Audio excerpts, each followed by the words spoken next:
और ये बोलो कि 5-5 बार भोजन करते हैं मुख्यमंत्री जी। अरे भाई, राशन क्या आरएलपी वाले डलवा रहे हैं? आप जिस मुख्यमंत्री के लिए इस तरह से बोलोगे, क्या वो विकास का काम करवा सकेंगे? क्या आपके नेताजी हड़का करके उनसे कोई काम करवा सकेंगे? ये सारे नेता यहां पर मुझे हराने के लिए आए हैं। मैं आज आपको कुचेरा में कहना चाहती हूं, हनुमान जी, कि ये सारे नेता यहां पे आपको हराने के लिए नहीं, हम हमारी पार्टी के कैंडिडेट रेवत राम जी डांगा के समर्थन में उनको जिताने के लिए यहां पर आए हैं। ज्योति जी मिर्धा से निवेदन करूंगा कि आप पधारे और सभा को संबोधित करें। आदरणीय ज्योति जी मिर्धा।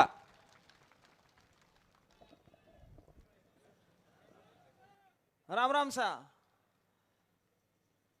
जोरदार जयकारा लगाएंगे।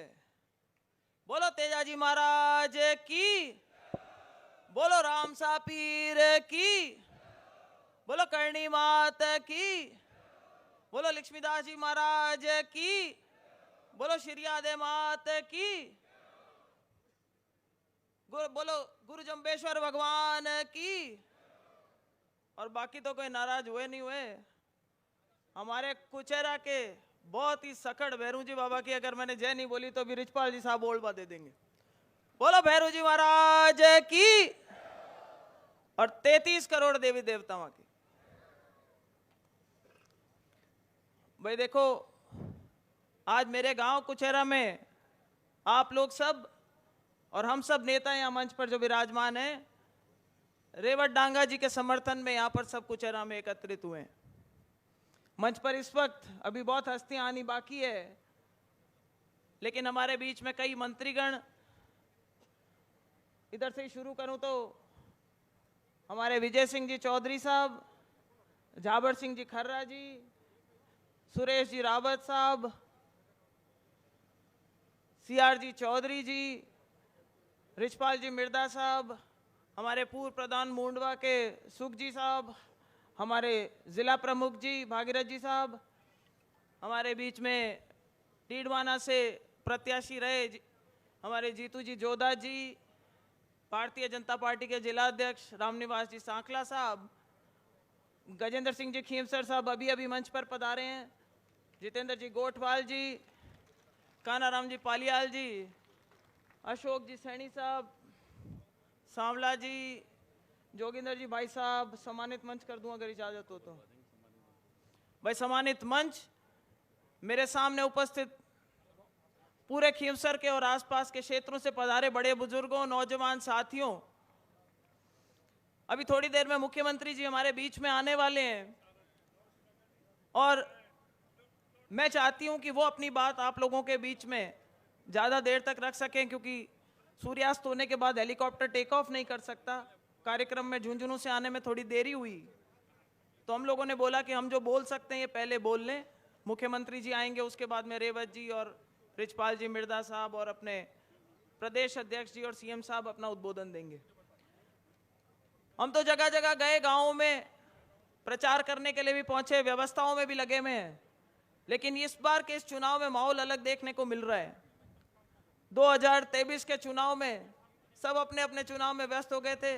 आम चुनाव था, रेवत जी भी नए हमारे उम्मीदवार थे, आरएलपी से आकर के भारतीय जनता पार्टी का दामन थामा था, सर्वे के आधार पर मजबूत लगे और पार्टी ने उनको टिकट देकर के आप लोगों के बीच में भेजा। बहुत अच्छा समर्थन मिला, लेकिन उस टाइम की गणित बहुत अलग थी।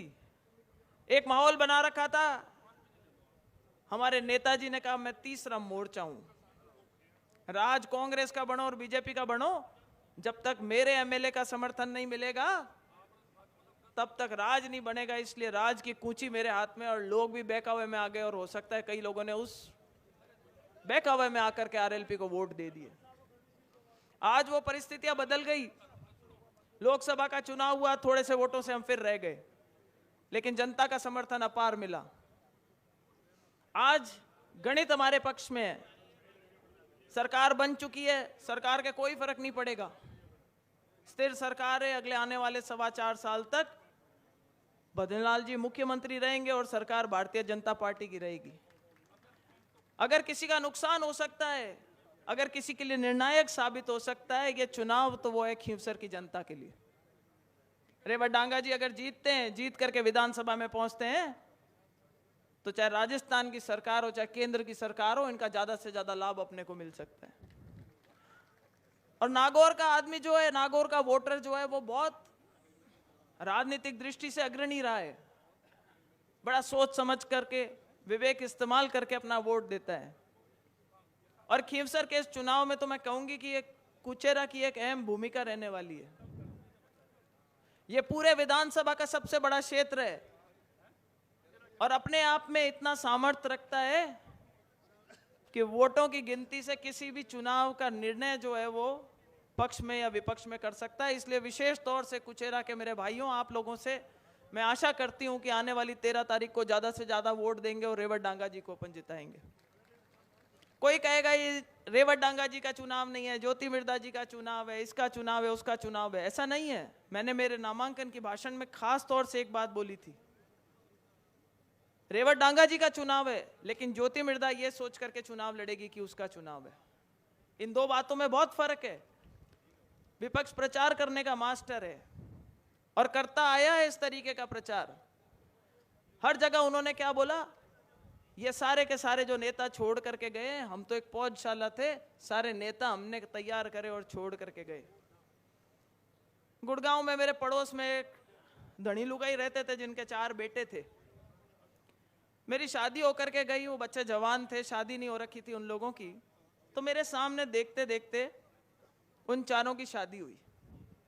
पहले बड़े 2 बेटों की शादी हुई, थोड़े टाइम बाद में कोई आपस में बाटे बजने लगे और वो दोनों अलग हो गए। छोटे वालों की जब शादी हुई, थोड़े टाइम बाद में तीसरे नंबर की बहू और बेटा भी अलग हो गए। हमने सोचा भाई बहुओं में गलती होगी। चौथे बेटे की शादी हुई और 6 महीने तक टूपा खाने के बाद में वो भी अलग हो गई। तो किसी ने पूछा कि भाई चारों बेटों की बहू है। मैंने कहा भाई चारों तो बहुएं खराब नहीं हो सकती, इसमें तो सासू ही खोड़ी ली होनी चाहिए। तो भाई नेताजी की पार्टी को छोड़ के सारे ही चले गए। तो भाई नेताजी, हमारे नेताओं में खोट है या आप में कुछ खोट है, कुछ कमी आप में होगी। आज कनिका जी ने एक इंटरव्यू में बोला है कि नेताजी को गुस्सा ज्यादा आ जाता है। नेताजी गुस्से में ऐसी बात बोल जाते हैं, लेकिन यही गुस्सा उनकी ताकत है, क्योंकि इस ताकत से वो राज को हड़का करके काम करवा लेते हैं। मुझे कई बार असमंजस की स्थिति पैदा होती है। मेरे पड़ोसी से अगर मेरी लड़ाई है या आपके पड़ोसी से गांव में आपकी लड़ाई है, तो भाई हम अपने घर के बाहर उनकी नाली भी नहीं निकलने देते। निकलने देते हो क्या? नहीं निकलने देते ना। तो भाई जिस मुख्यमंत्री को आप गालियां बको, हल्का भारी बोलो और ये बोलो कि 5-5 बार भोजन करते हैं मुख्यमंत्री जी, अरे भाई राशन क्या आरएलपी वाले डलवा रहे हैं? आप जिस मुख्यमंत्री के लिए इस तरह से बोलोगे, क्या वो विकास का काम करवा सकेंगे? क्या आपके नेताजी हड़का करके उनसे कोई काम करवा सकेंगे? आप मोदी जी को हल्का भारी बोलोगे, आपको लगता है कि जो बड़ी योजनाएं उनका फायदा में मिल सकेगा? एक ये प्रचार करते हैं। कुचेरा में भी बोला कि कुचेरा में मृदाओं ने कुछ नहीं किया, कुचेरा का अगर कादा बेटा है तो मैंने बेटा है। मैं आपको बताना चाहूंगी आज इस मंच से, 2009 में आपके आशीर्वाद से सांसद बन के गई थी, तब मैंने पहली जो स्वीकृति करवाई थी, पहली स्वीकृति सांसद बनने के बाद 1,13,00,000 रुपए की भैरूजी से जो लूणसरा रोड जा रही है, उसमें सबको याद होगा कि ऊंट गाड़े भी नहीं चल सकते थे इतना। और तब NHAI के पास में सीसी की सड़क बनाने का बजट नहीं होता था। उन्होंने विशेष व्यवस्था करके NHAI ने, कमलनाथ जी ने स्वीकृति निकाली थी और वो सड़क आज भी चल रही है हमारी।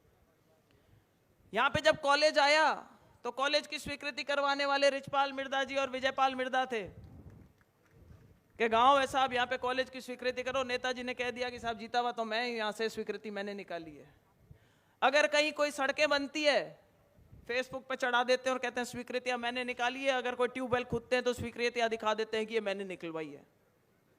भाई राज के साथ में अगर आप भाई बिरा करके नहीं चलते, नेता अगर आपके नहीं होते, कड़ी से कड़ी नहीं जुड़ी भी होती, तो जनता को कामों का लाभ नहीं मिल सकता। इस बात का एक बार पुनः मैं आप लोगों को कहना चाहती हूँ कि जो नेता आए हैं, जिनके बारे में दुष्प्रचार करते हैं, कहते हैं ये सारे नेता यहाँ पर मुझे हराने के लिए आए हैं।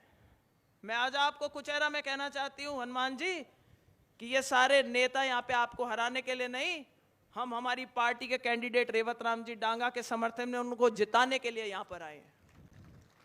हमारे पास आज वो ताकत नहीं है।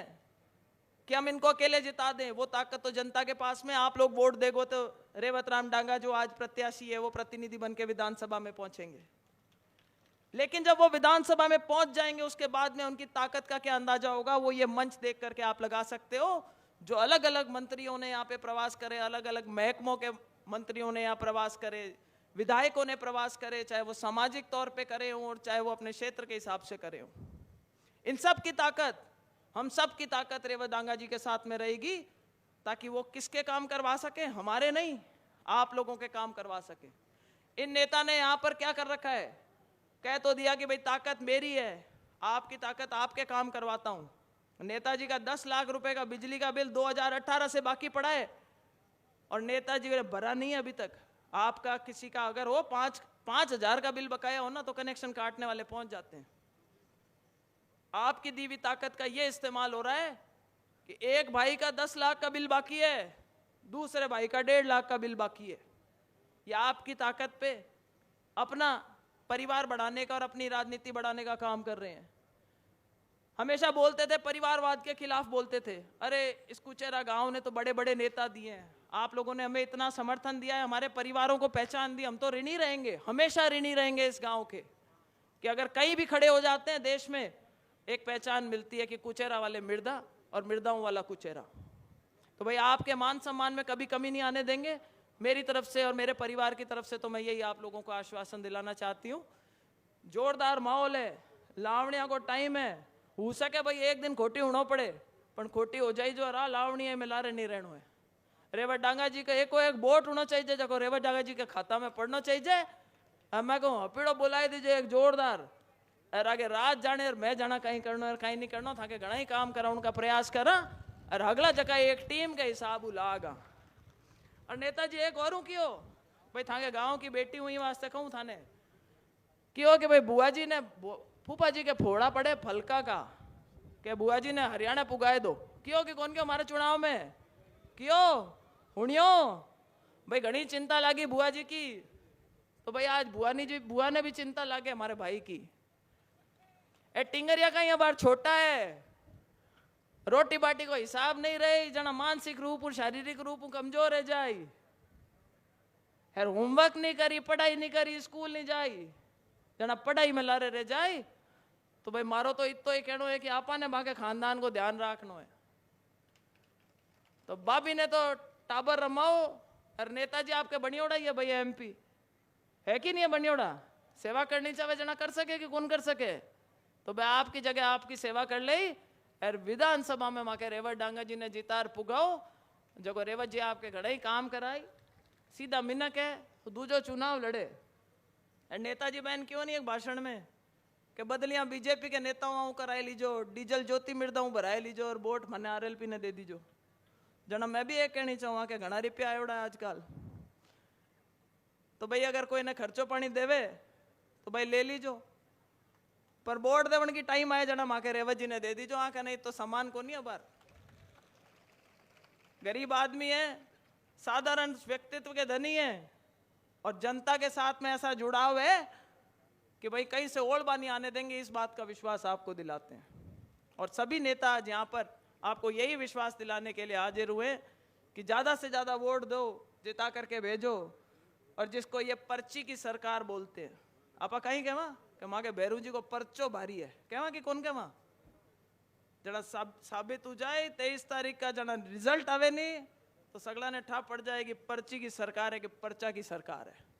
मैं जानू 7 तो चलो आवे नहीं आवे अगला का भाग है, पर 6 तो मने आती लागे। अब जका आंकड़ा देखा भी का हिसाब हूँ आपानी बोलाऊना खीवसर की है, और खीवसर में भी मैं कहूँ भाई कुचेरा के भार थोड़ा भार ज्यादा ना कर जानी चाहूँ आपके कंधा माथे में, तो आप मदद राख जो जिताओ और घना ही काम करो का आप लोगों का प्रयास करो।